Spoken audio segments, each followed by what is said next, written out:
कांग्रेस का भविष्य क्या बताऊं, मेरे से मत पूछो, मैं खरी खरी सुना दूंगी। ये जब तक अशोक गहलोत है ना, तब तक तो इनकी कांग्रेस पार्टी है ना टिकी हुई है। बाकी कई लोगों में लखन ही नहीं है। वो कार्यकर्ता की इज्जत नहीं करते।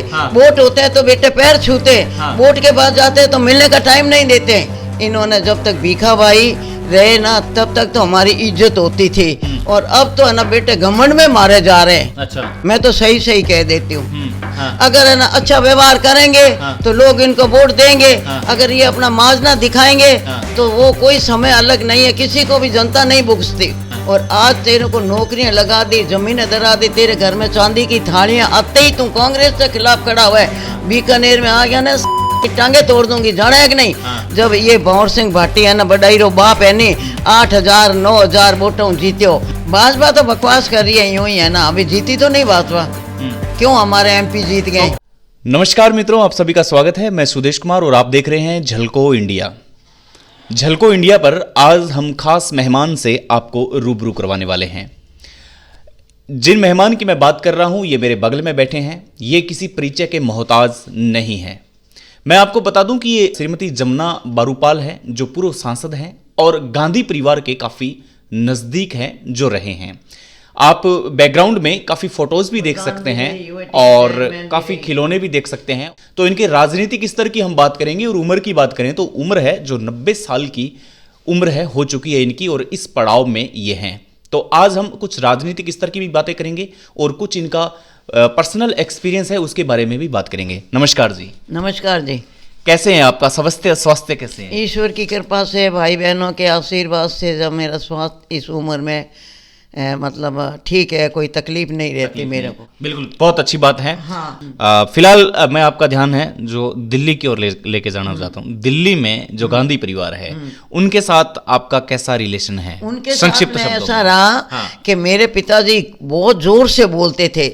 हमारी समाज में वो चाहे आप हो, पिताजी जोर से बोलते थे और आप नॉन स्टॉप बोलते हो, ये कंफर्म है। फिर पिताजी है ना पार्लियामेंट में बोलते तो डॉक्टर साहब ही कहते, वाह रे बारूपाल, आज तो तुम गजब कर गए।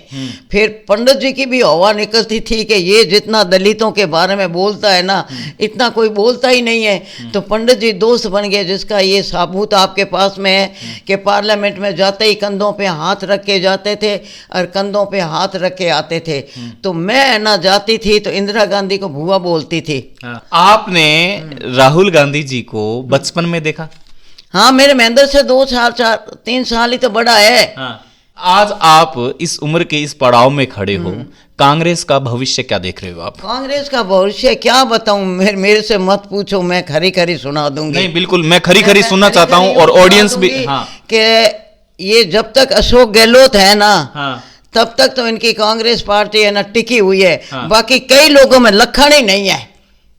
ये आप सोच समझ के बोल रहे हो? हाँ, सोच समझ के बोलते हो। वो कार्यकर्ता की इज्जत नहीं करते। वोट होते हैं तो बेटे पैर छूते, वोट के बाद जाते हैं तो मिलने का टाइम नहीं देते।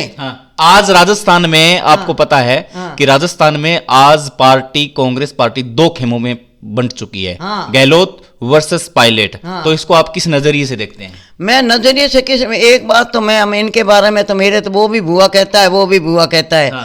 तो बुआ तो दोनों की एक जैसी है। लेकिन इतना ये कहूंगी कि कोई भी आदमी उम्र में बड़ा, पद में बड़ा हो ना, तो उनका ना रिगार्ड करना चाहिए, न कि उसका मुकाबला करना। कांग्रेस पार्टी कहीं न कहीं उम्र दराज नेताओं को छोड़ रही है, पीछे छोड़ रही है या भुलाती जा रही है। मतलब भुलाने का जहाँ तक सवाल है, यहाँ तक तो मैं कहने से डरूंगी नहीं कि मेरे को राज्यसभा की सांसद बनाया तो मेरे को सोनिया गांधी ने बनाया। उसके बाद में मेरी मदर बीमार हो गई। मदर बीमार होने के बाद में इन्होंने जब तक भीखा भाई रहे ना, तब तक तो है ना भीखा भाई और सुखाड़िया जी और हरदेव जोशी ये लोग रहे, तब तक तो हमारी इज्जत होती थी। और अब तो है ना बेटे घमंड में मारे जा रहे हैं। अच्छा, मैं तो सही सही कह देती हूँ। तो क्या लगता है? अब क्या लगता, फूटा कर मियारा। अगर है ना अच्छा व्यवहार करेंगे तो लोग इनको वोट देंगे। अगर ये अपना माजना दिखाएंगे तो वो कोई समय अलग नहीं है, किसी को भी जनता नहीं बुकसती। सबसे हॉट सपोर्ट एरिया की अगर मैं बात करूं तो इस वक्त कोलायत है, जो चर्चा में रहा है। कोलायत में अपने उच्च शिक्षा मंत्री भंवर सिंह जी भाटी हैं और साथ ही साथ उनके जो कांग्रेस ब्लॉक अध्यक्ष है श्याम जी मैं भाटी। बताऊं, देखो हाँ, एक आपको। मिनट, मेरा प्रश्न सुनिए। श्याम जी भाटी और ब्लॉक अध्यक्ष है कांग्रेस के बज्जू से, आप जानते होंगे, नाम सुना होगा। और उच्च शिक्षा मंत्री भंवर जी भाटी, इनके बीच में भी कभी न कभी मतलब यूं मान सकते हैं कि तकरार नजर आती है। तो कहाँ देख रहे हो आप, मतलब देखो मैं हाँ, तो मैं इनके बारे में कुछ नहीं, वही राजपूत मासिया भाई है।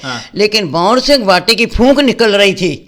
मेरे 45,000 वोट है ना नायक, जमींदार और मेघ वालों के वोट है वहाँ चांडासर में। तो मेरे मामे के बेटे की लड़की एक एमए पढ़ी हुई है, वो उस छोरी को खड़ा कराने लग गया। खड़ा करने लग गया और भंवर सिंह भाटी ने कहा, ए बुआ राजेंद्र को मना कर दे। मैंने कहा राजेंद्र मेरी बात सुनता नहीं है, मैं किसको कर दूं। तो इसने पकड़ के उससे राजेंद्र से ना मेरी बात कराई तो मैंने साले की 2 टके की गालियां निकाली। मैंने कहा तेरे बाबलिए को मैंने पटवारी लगाया नाल में, तो वो अंडिया भी टूटी हुई थी और ढकनी भी टूटी हुई थी।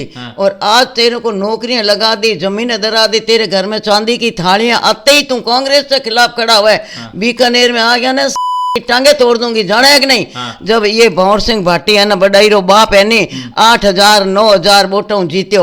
और मेरा मामा रा बेटा है नहीं, मेरे को हवाई जहाज, मेरे को लूज मोशन हो रहे थे, हवाई जहाज में ले गए। ये फोटो पड़ा सामने, अशोक गहलोत जी कहते हैं बुआ आपके आशीर्वाद से मुझे विजय श्री मिल गई। सबसे बड़ी बात है कि ये खुद बोल रहे हैं, ये पूर्व सांसद है और कांग्रेस के एक मैं यूं कह सकता हूं कि जबरदस्त लीडरशिप है जो इनके पास रह चुकी है।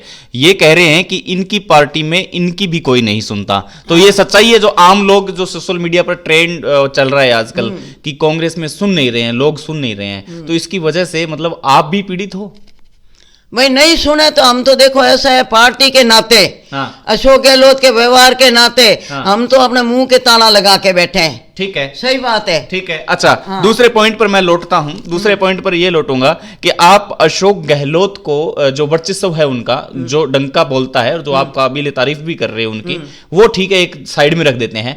तो आप पायलट को कहां देखते हो? पायलट अभी जो पायलट को तो मैं बेटे की तरह मानती हूँ। नहीं, तो आप ये नहीं मानते कि कांग्रेस में रुझान है जो चेंज होना चाहिए, एक युवा लीडरशिप भी आनी चाहिए? देखो ये इसके बारे में देखो अपने ना, अशोक गहलोत भी आंखों का तारा है। और वो छोरो है ना, है, मैं तो इन्हें छोरा ही कहूँ कि बच्चा है मेरे लिए तो बच्चा है। तो अब वो बच्चे वाली बातें कर रहा है तो उसकी बात भी सही होगी। इसके बारे में जनता जाने और मैं दोनों ही लेकिन जनता की तो मैं आपको बता दूं कि जन्मदिन पर पायलट साहब के घर पर बहुत ज्यादा हुजूम उमड़ जाता है। जनता उड़ जाओ, लेकिन मेरी बात सुनो, बाप दादे कितने ही बूढ़े हो, कितने ही बदमाश हो, लेकिन हम उनका अपमान नहीं कर सकते। नहीं, विपक्ष पार्टी और कहीं ना कहीं आपकी आपकी मतलब जब इनको अशोक गहलोत को कोई बड़ा पद मिलेगा और बड़ा पद, तो ये पद है ना वो संभाल लो। एक और प्रश्न करना चाहूंगा कि दिल्ली में चेंजिंग करके दिखाई अरविंद केजरीवाल ने। लोग कह रहे हैं कि अच्छा किया है, मुफ्त कर दिया, सारा कुछ फ्री में कर दिया। अरविंद केजरीवाल को आप कहां देखते हैं कि क्या वो आने वाले समय में तीसरा मोर्चा बन सकता है भारत की राजनीति में, एक पूरे प्लेटफॉर्म पर? देखो तो प्रधानमंत्री तक तो मैं उसको लाइक नहीं करती भाई। प्रधानमंत्री जैसा तो है ना उसमें रोलियां नहीं है, लेकिन हाँ अपने अपने क्षेत्र में जो वो मुख्यमंत्री बन रहा है, क्या बन रहा है, मंत्री है ना, वो है ना जो काम कर रहा है वो ठीक कर रहा है। अंतिम प्रश्न आपसे पुट करूंगा मैं। अंतिम प्रश्न ये पूछूंगा कि आप लीडरशिप की बात कर रहे हो कि कांग्रेस के पास लीडरशिप है, लेकिन वो स्पष्ट तौर पर दिखाई नहीं दे रही। इसका फायदा कहीं ना कहीं भाजपा सरकार उठा रही है? भाजपा तो बकवास कर रही है, यूं ही है ना, अभी जीती तो नहीं भाजपा। क्यों हमारे एमपी जीत गए? तो कहीं ना कहीं आपको यह लग रहा है कि उपचुनाव का जो ये रिजल्ट आया, इसके बाद में पेट्रोल डीजल के भाव कम कर दिए गए? हाँ अगर ये रिजल्ट नहीं आता तो भाव कम नहीं होते? वो बड़ाई में अपने आप को बता दिया क्या हम सेवा कर सकते हैं। इसलिए ये कर दिया कि हमारे पास पावर रहेगा तो हम जनता के हित का ही काम करेंगे। ये बहुत दूरदृष्टा है जादूगर जी। बहुत बहुत धन्यवाद, आपने बेबाकी से हमारे प्रश्नों का उत्तर दिया। आप ऐसे ही हंसते मुस्कुराते रहें। बहुत बहुत धन्यवाद। बहुत बड़पन है। तो ये थे अपने साथ पूर्व सांसद जमुना जी बारूपाल, जिनका व्यक्तित्व आपसे छुपा हुआ नहीं है। आपको यह कवरेज कैसे लगी कमेंट करके आप हमें जरूर बताएंगे। और क्या लगता है आपको भारत की राजनीति में उथल पुथल मच सकता है या नहीं? मैं सुदेश कैमरामैन एके के साथ, नमस्कार।